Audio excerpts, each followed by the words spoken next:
Hey everyone, this video is going to look at Gcf factoring. What we're going to do first is we're just going to remember what Gcf is, and we're going to talk about factoring, and then we're going to go through examples that cover most of the major ways that you can see Gcf factoring, including one that has a set of extra factoring involved. And I'm going to try to show you a couple of different ways to find the GCF, including when we get to some larger numbers, I will show you a way to build a table in Desmos that maybe can help you deal with some of the factoring. So first, let's just take a look at what GCF is. We're talking about GCF. So that is the greatest common factor. Remember that factoring is simply a form of division where you are trying to break something down. For example, if we take the number 12, it can be broken down into 2 times 6, or it can be 3 times 4, or it could be 1 times 12. These are all factor pairs, two items that multiply to give you 12. So what we're doing is, what if we have several numbers? For example, what if we have 12 and we have, let's say, 8? Well, 8 could be broken into, 1 times 8 and 2 times 4. So I'm looking for, if I want to find common factors, that's just numbers that both of them have. Well, they both happen to have a 2. They both happen to have a 4. They both happen to have 1. And that's it. If you notice, the other numbers are only in one or the other. Well, ones can automatically be crossed out. If they're the only thing, then factoring doesn't happen. If it's only a 1, then remember we call that prime. But when there's more than one item, we have 2 and we have 4. These are common factors. So we have 2 and 4. Now we want the greatest commons. We want the largest out of them that goes into both.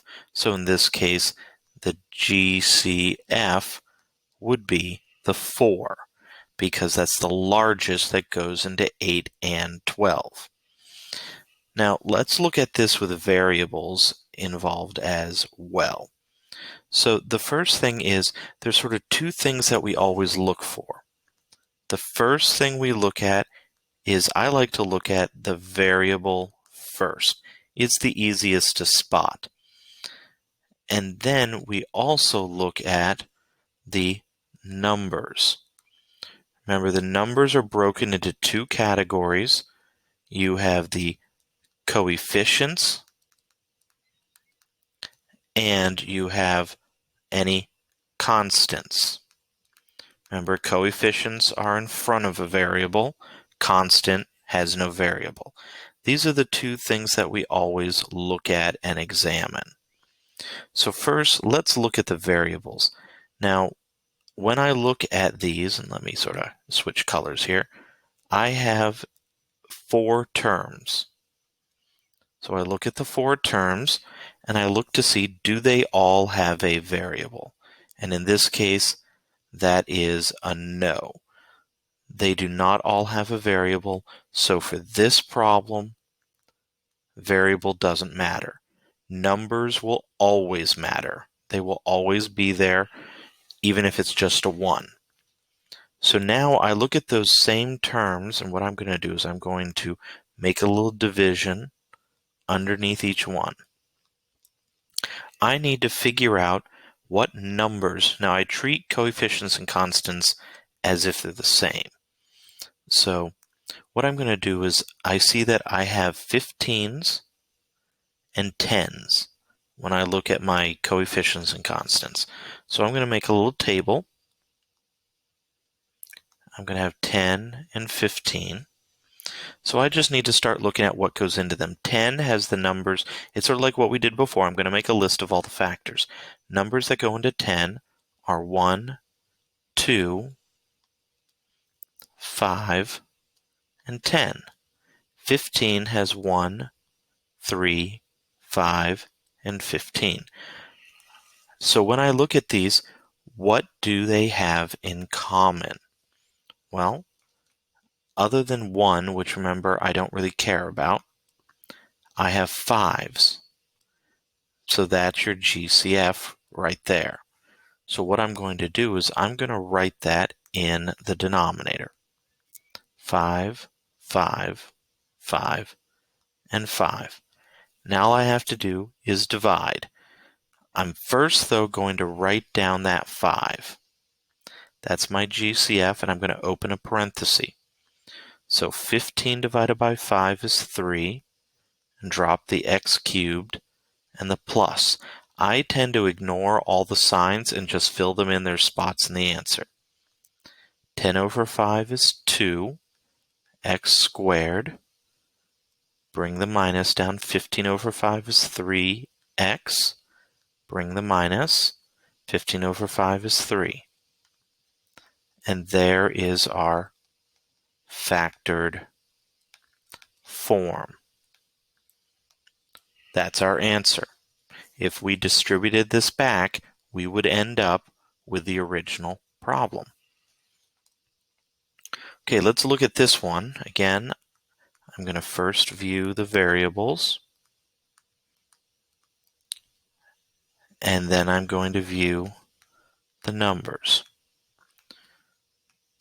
So I have a to the 7th minus 2a to the 5th plus a to the 4th minus 3a to the 3rd. Remember, there are invisible ones in front of these. So first I look at the variables. Do I have any variables in common? Yes, I do. They all have an a value. So that means I need to remove an a. And remember that what we do is we're going to remove the lowest power. So we're going to look at which power of a is the lowest. Now remember, if you don't see a power, it's a power of 1. But notice my lowest power is right here with an a cubed. So I'm going to say a cubed, a cubed, a cubed, a cubed. Now I look at my numbers. When I look at the numbers, I have 1, 2, and 3. So 1, 2, 3. Well, 1 only has 1 in it, 2 has 1 and 2, 3 has 1, 2, and 3. But I need something, and these spaces wouldn't be filled with anything, that they all 3 have in common. Well, that's only right there. That's a 1. So I'm not going to pull a number out. If you want to write 1 down, if you want to write 1, 1, 1, 1, that's fine. That's up to you. But my GCF is a to the 3rd. Now I divide, and then remember, when you have powers, you subtract. So we have a to the 7 minus 3, which is 4, minus 2 over 1 is 2, a, 5 minus 3 is 2, plus, that's an a, 4 minus 3 is 1, so I don't put a variable, or a power, sorry. And then 3 divided by 1 is 3. The a's are the same, so they simply cancel away. You don't write a to the 0 power. So here is our factored form. Okay, so we looked at one where it had just a number GCF and one where it had a variable GCF. So let's look at this next one. So again, I am looking at the variables, and then I'm looking at the numbers. Let me sort of separate that away. So again, I have 8x to the third minus 12x squared plus 8x. So I first look at, and I'm going to put some division signs here. Do they all have a variable? And yes, so I'm looking at the lowest power, which happens to be right here with a 1. So I'm going to put an x, and an x. Now I look at my numbers. So I have 8 and 12. I have another 8, but I only care about it once. So 8 and 12. Well, 8 has 1, 2, 4, and 8. 12 is 1, 2, 3, 4, 6. Again, don't need that, and 12. So what do they have in common? Well, they have the 1s, but the minute I get something else, that no longer counts. 2s, there is a set of 4s, so the 2s no longer count. So 4 is my GCF. So I'm going to drop a 4, a 4, and a 4. So my GCF is 4x. Now remember, there's little invisible 1s here. So now I'm going to be, and actually let me put that in the right color for you. So 4x. So 8 over 4 is 2x. Subtract, and I get a 2, minus 12 over 4 is 3. X, subtract, that's a 1, so I don't put anything, plus 8 over 4 is 2. X's are the same, so they're gone. So there is my factored form.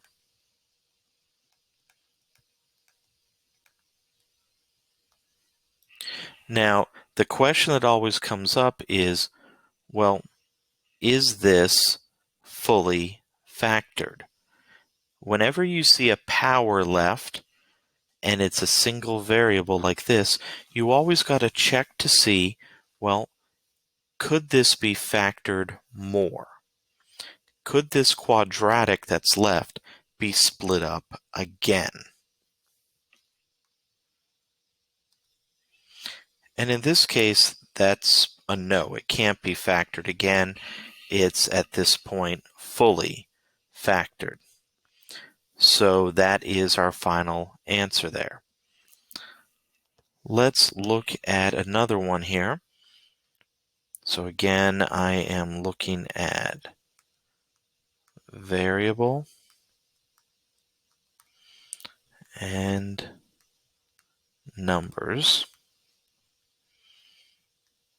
Let me sort of split the screen up for you. Okay, so when we look at our terms, we have 6y to the 7th minus 6y to the 4th plus 3y to the 3rd. So first I look at the variables. Yes, they all have a y in them. So again, I need the lowest power. So the lowest power is a cubed. It's not always on the end, but if you arrange everything in order properly, it will be. So I'm going to have a y to the 3rd, y to the 3rd, y to the 3rd. Now I'm going to look at the numbers. So 6, 6, and 3. So 3 and 6. Well, that's 1 and 3. That's 1, 2, 3, and 6. So I have empty spaces. So I have 1s and I have 3s. So 3 is my GCF. So I'm going to drop a 3 down. So now I know I have, when I write it on the outside, I have 3y to the 3rd. 6 over 3, is a 2. Subtract 7 minus 3 is going to end up being a 4 minus 6 over 3 is a 2. 4 minus 3 is 1 plus. Now we have a problem. 3 over 3 and y cubed over y cubed fully cancel. Well, we still have to put a 1 down. That's not optional. If there are 3 terms in the original, there must be 3 terms in the answer. If you think of it as 3 over 3 is 1, and then the y's cancel, then you're probably not going to ever mistake that. Let me clean up the 1 there. So here is our factored form. Again, we have a power here. Can I factor that more? At this stage, no. So that's as far as we need to go. Now let's look at a larger problem. Let's see what happens with this problem here. Now this has more than one variable. So again, we're looking at variables and then numbers. So first on my variables, let's identify our terms. 24x to the 6th y to the 5th minus 48x to the 5th y to the 4th plus 120 x to the 8th y to the 2nd. So I do have variables in common. In fact, all of them have an x and a y. So that means I'm going to have 2 variables in the bottom. I'm going to have x and y. I just need to figure out their powers. Well, the smallest x is right here. So that's an x to the 5th. Again, it's not always on the end. The smallest y happens to be here on the end. So that's a 2, a power of 2. Now, we need to figure out the numbers, 24, 48, and 120. You can build the table like I was doing before. So again, remember with variables, we're dealing with lowest power. Now I'm going to flip screens here and I'm going to show you Desmos. I'm going to show you how to build the table there.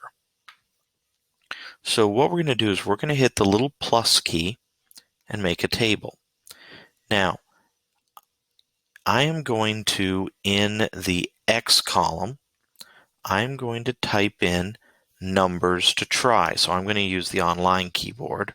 So that's a 1, and then enter, 2, 3, 4, 5, 6, 7, and 8. Let's just go to 8 for now. And then I'm going to scroll back up. Now, the first number that we're testing is, you sort of have to put in things where you start. So our first number in there was a 24. So I'm going to say 24 divided by my first column. My first column is actually called X1. Notice the title. You have to have the little 1. If you don't, it will not work. Now my next number happens to be, let's see here, it was a 48 divided by X1. Then the third one happened to be 120 divided by X1. Now, I don't really care about the graphing side of things. That doesn't really matter. So I'm actually going to stretch this over, maybe give my table looking a bit better. Now, what you should notice is I'm looking for patterns on here. I want to see the different numbers, and I'm looking for the same number in all 3 columns. So I have 24. I see a 24 in all 3 columns. I'm looking to see, is there something larger than that? I see a 24 in the top of the 24 column. It's in the second space of the 48, and it's down, let's see, 1, 2, 3, 4, fifth space of the 1/20th of the last column. I don't see anything above any of those that they have in common. In fact, the 24 in the first column is sort of it. So 24 is our GCF. We can see how many times it goes in. It goes in to the first column once, the second column twice, and the last column 5 times. So that's our division right there. So if I flip back to our first tab, I'm now going to fill in my numbers. We know that we're going to have 24. I'm going to show you another way to do this in a moment. So that gives us, we just do our division now. So 24 over 24 is 1. Now remember, I have 24 x to the fifth, y to the second. That's on the outside. So then I have 1, and then remember, subtract your powers. So 6 minus 5 and 5 minus 2. So that's x, y to the third, minus 48 over 24 is 2. The x's are the same, so they're gone. The y's become y to the second, plus 120 by 24 is 5. X, 8 minus 5 is 3. And then the y's are the same, so they're gone. So this is our factored form. Now remember, if you struggle in using the table, there is an alternate method.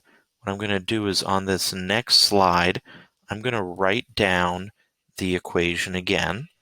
We had 24 x to the 6th, y to the 5th, minus 48 x to the 5th, y to the 4th, plus 120 x to the 8th, y to the 2nd. Now, the other method you can use are factor trees. What I'm going to do is I'm going to break each of these numbers apart. I'm going to make a factor tree. Well, what multiplies to 24? Well, I'm going to go with 4 and 6. You could go 8 and 3, 2 and 12. That's fine. And then 4 becomes 2 and 2. 6 becomes 2 and 3. Well, now I circle prime numbers. That's what you need to work with on factor trees, are prime numbers. Only the circled items matter. So now let's break apart 48.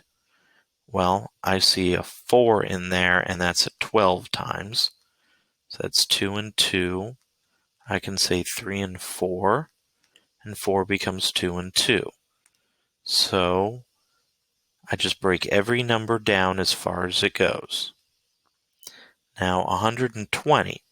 Well, I see that, and I immediately see the 0, so I say this is 12 and 10, which 12 we could say 2 and 6, which is 2 and 3, and 10 is 2 and 5. Again, how you break it down comes down to what numbers you think of first. So now the factor tree method says, okay, let's write these numbers, these prime numbers, and let me stick with red with that.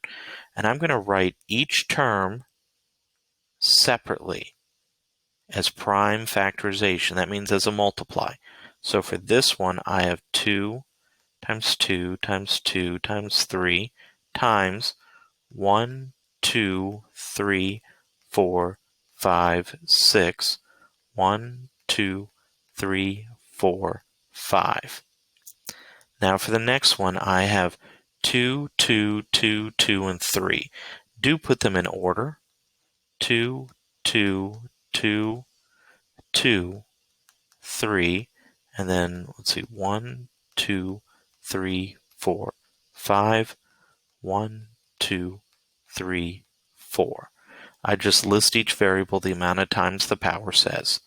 Then the last one we have, let's see here, we have 2, 2, 2, 3, and 5. 2, 2, 2, 3, 5. And let's see, 1, 2, 3, 4, 5, 6, 7, 8, 1, 2.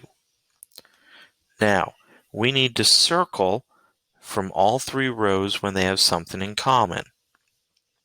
Well, I see a set of 2's. I see another set of 2's. I see another set of 2's. Then I see a set of 3's. Then I see, let's see, we have a set of X's, another set of X's, another set of X's, another set of X's. I'm just going to go till I run out of that variable. No more X's in the middle, so I can't circle anymore there. For the Y's, I'm just going to go to the edge here. It doesn't matter. I have a set of Y's. I can see that there is another set of Y's. And that's it. I ran out of Y's on the bottom. So my GCF is 2, 2, 2, 3, X, X, X, X, X, Y, Y. So if I put them back together, that is 2 times 2 is 4, times 2 is 8, times 3 is 24. Then I put these together. Let me do that again with this box. That's 1, 2, 3, 4, 5, x to the 5th, y to the 2nd. So there's my GCF. Now all I have to do is look at what's left in each line. Notice all the numbers in the first line got crossed out, got used. These x's are gone, so we're left with an x and these y's. So that is x, y to the 3rd. Now I move to the next line. These 2's and 3, so there's still a 2. These x's are gone, but these y's on the end are gone. So that is a minus 2 x, let's see, no x's, so y squared. Then I put the plus, I'm just using the symbols up top. So these 2's are gone, and so is that 3. These x's are gone, there's still that 5. These x's here, the y's are gone. So that's 5 x to the 3rd, which if you remember, that's what we had on the last slide. Factoring out this way does take up more space, but it's your fallback. So hopefully this will help you with remembering how some of the GCF works. We will look in future videos at other forms of factoring, just that you remember those. But remember, always look for the GCF first before any other factoring. There's only a few exceptions to that. And remember, watch this video as many times as you need, and hopefully it will help you.